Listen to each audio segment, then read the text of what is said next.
We bring in retired four-star General Jack Keane, Fox News senior strategic analyst, former vice chief of staff of the Army, and chairman of the Institute for the Study of War. Spent a lot of his early years at Fort Bragg, and he's going to be with us as we watch this historic afternoon that is taking place there. General, always good to have you with us. Thank you very much for joining me. What are your thoughts on this use of National Guard, federalizing the National Guard in this situation? You hear that member of Congress saying this is nothing like what we saw in Minneapolis. She thinks it's not merited. What do you think? Well, I don't think necessarily you have to compare it to something else. Just deal with the current situation. And we've got the Los Angeles police chief telling us that his police were overwhelmed. And just that statement alone indicates the action is appropriate to bring in the National Guard to reinforce those police officers. After all, this is a violent protest that's taken place. And the fact that we have political leaders looking at this and denying it is pretty shameful and actually reckless and irresponsible. Because, you know, when you act like that and you hear the comments the mayor and the governor are making it, and you know I'm apolitical in this, the reality is that they're incentivizing, you know, these hooligans that we see running around looting and throwing rocks and stones and Molotov cocktails at police. And if the police chief and his people cannot handle it, then by all means, let's bring in the forces that can. The people of Los Angeles deserve stability, security, and peace. And when their police cannot provide it, then the federal government should provide it. What about the use of 700 Marines who are at Seal Island right now training for a slightly different objective than they normally train for, and that is to protect federal buildings and to protect property and life in Los Angeles? Is that appropriate?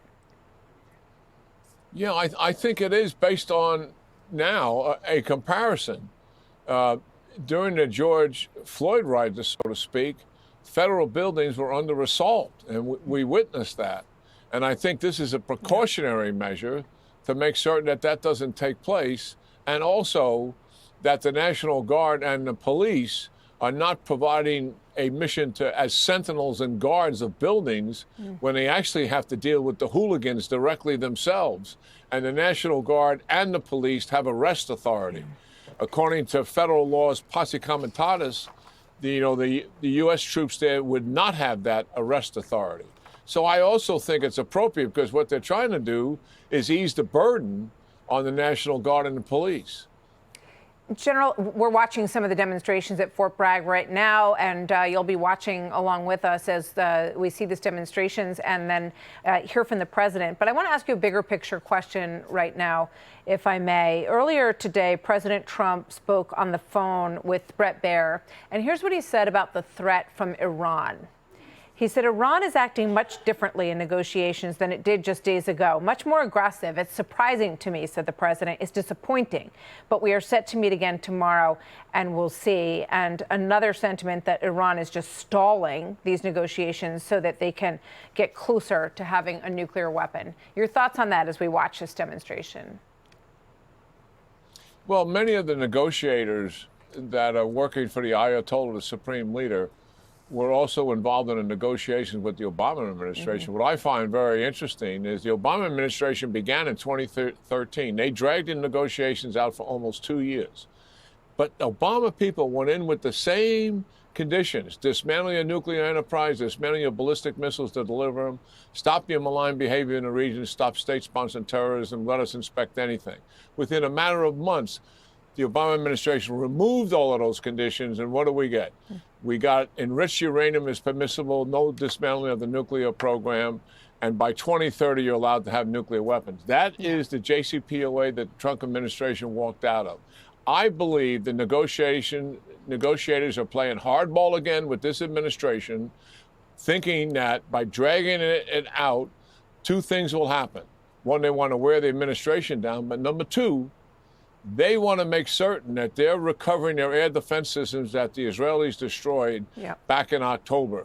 And they're trying to, I believe they're willing to accept an air attack. The Ayatollah, I think that's where he's coming from. And he wants to reduce the impact of that as much as possible so he can recover after an air attack and still acquire that nuclear weapon. I believe that's where he personally is. I bet you're right. And the loss of those air defenses made him especially vulnerable to his nuclear operations being attacked by Israel, which, of course, Israel would still like to see happen. And they believe that there's a window for that, given the lack of air defenses that you say they want to rebuild. So, General, thank you. You're going to stick around, which we really appreciate. Thank you very much, General. Hey, Sean Hannity here. Hey, click here to subscribe to Fox News YouTube page and catch our hottest interviews and most compelling analysis. You will not get it anywhere else.